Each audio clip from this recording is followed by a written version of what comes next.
What's up, Airheads? Game number 5 is done. The Cardinals get the big win tonight over the San Diego Padres, and tons of good things to take away from this game. I believe the final score was 6-2. 6-2. I should know because I just finished watching it, but some big positive takeaways. Let's start with starting pitching.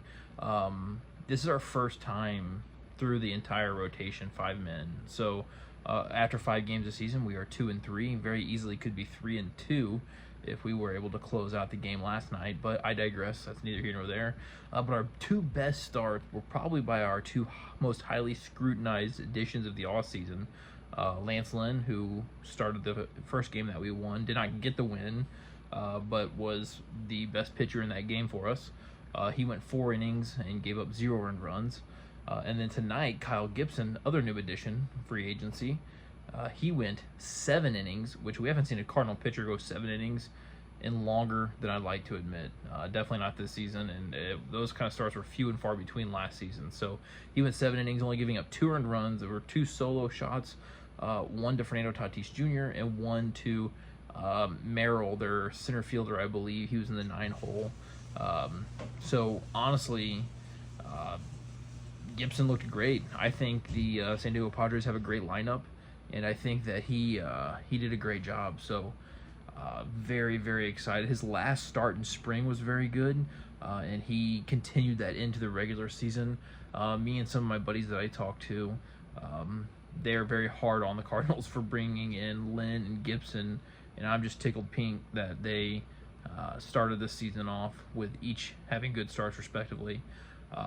After Gibson went 7. Obviously, we only had 2 innings left to get out of our bullpen, which was fantastic.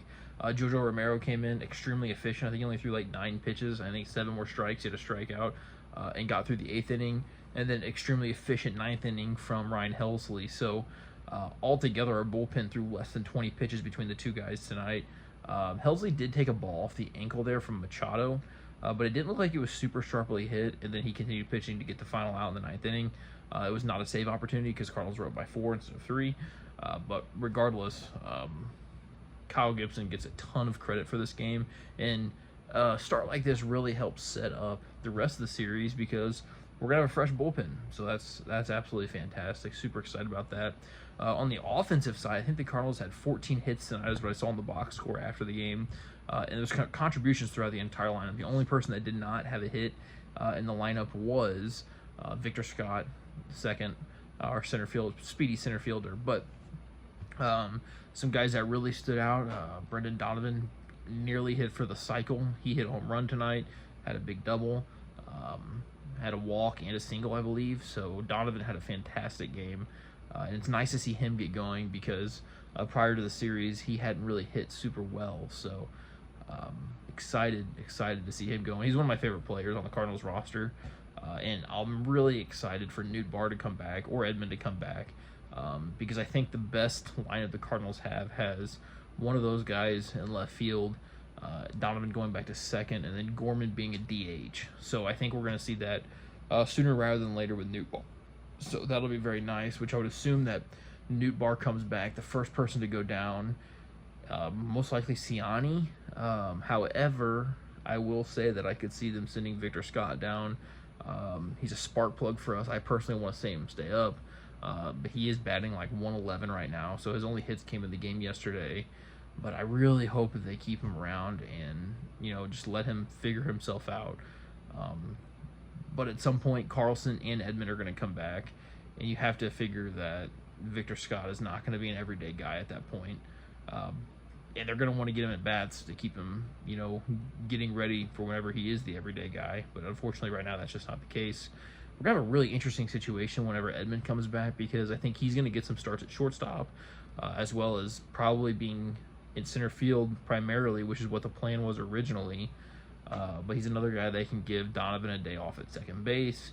We're going to have some versatility with a guy like him. He's going to be able to help give others days off, which will be really nice. And then obviously we have versatility with Donovan because he can also play the outfield, which means that we really don't have to carry as many outfielders on the roster with 2 infielders that also dub as outfielders and Gorman that can slide in and play second base. So Um, and then I guess it's really not ideal, but I would guess that we could say Carpenter could play third, second, or first, but that's not a long-term solution.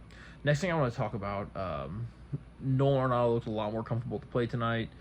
He had a couple bad calls, I would say. He struck out on a pitch that was way out of the zone, but he had 2 hits tonight. The first one was an absolute freaking rope down the third base line into the corner for a double, so that was great to see. Goldie looked good. He played at our first run, which was nice. So Goldie, after having a very slow spring, has done nothing but show us that he can still hit and hits well. And then the only thing that I will say is a negative about our offense tonight is we struck out 13 times in this game still. I feel like there's crucial points in the game where you just need to be able to put a bat on a ball, and the Cardinals have really, really struggled with that. There was 2 instances tonight where we had runners on third base with less than 2 outs, and we were not able to get them in. That's bad baseball. It's so hard for me to watch that. And we even had one instance where we had runners on second and third with nobody out, and we did not get them in. Now, I will say Nolan Arenado hit an absolute missile that was headed towards the gap or down the line again, but the third baseman jumped and made a great snag, and that kept runners on second and third. Then Gorman or Arenado was out, so it was second and third with 1 out. Next batter was Wilson Contreras. He got hit by a pitch, which was really strange because he got hit by the pitch, stepped out, and then wanted to get back into the box. He didn't get hit. And the umpire's like, no, go down to first, which usually the batter is always trying to sell that they got hit. But regardless, they ended up reviewing that, and they said, yeah, he did get hit. But I guess the only person who didn't think he got hit was Contreras, who was the batter, which is weird. But that gave us bases loaded with 1 out, and then we proceeded to strike out. So that is just impossibly hard for me to watch as a former baseball coach and as a fan. I hate watching that. I cannot stand it. It's absolutely atrocious. On the plus side, a huge plus side, last year the Cardinals defense took a huge step backwards.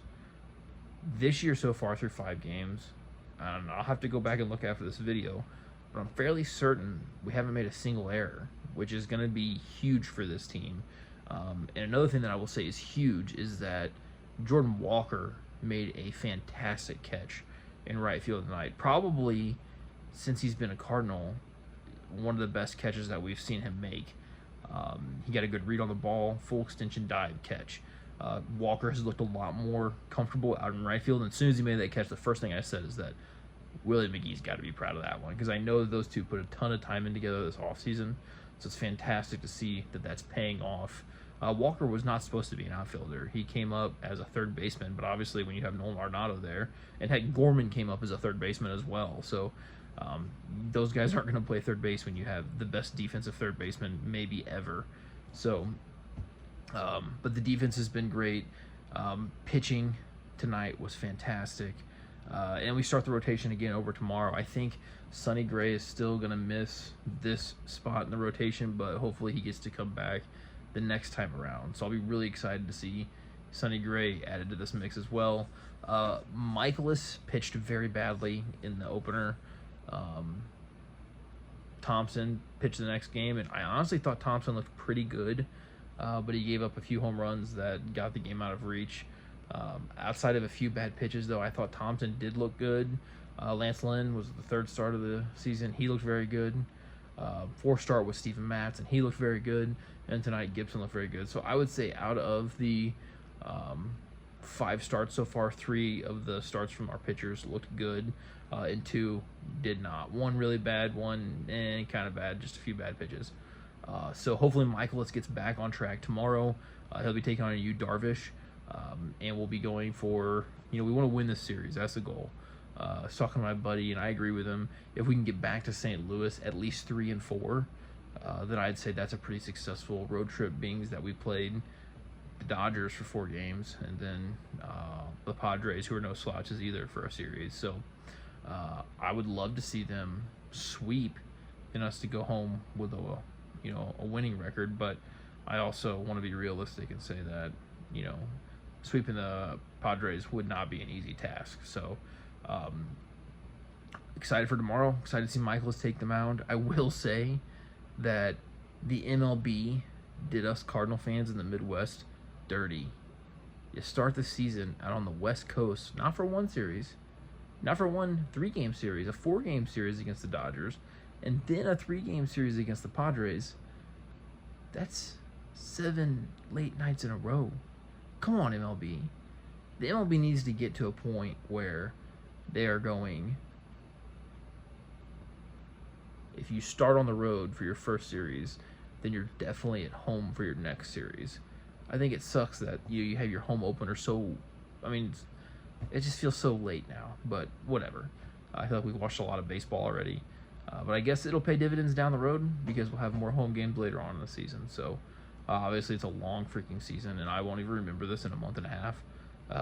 But here we are.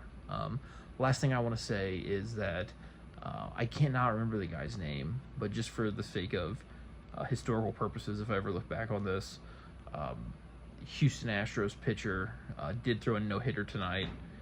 It was his 8th start of his career, so that's pretty exciting for him. And the other exciting thing I will say about that is that I was super stoked to see that the Astros lost their first 4 games of the season to the Yankees, but they did get the win tonight. It was ridiculous. It was like a 10-0 win over the Blue Jays, who have a pretty darn good offense, with a no-hitter. So that's just crazy in itself. Other than that, former Cardinal Richie Palacios, he hit a home run today. Tyler O'Neill got another hit tonight. He's looked good. Jack Flaherty got a win on the mound yesterday for the Tigers. So I stay really in contact with following former Cardinals as well. So that's it. Cardinals get a big dub, and we're back at it again tomorrow against the Padres with Miles Michaelis on the mound. Gonna get back on track and even our record up at 500. Let's go.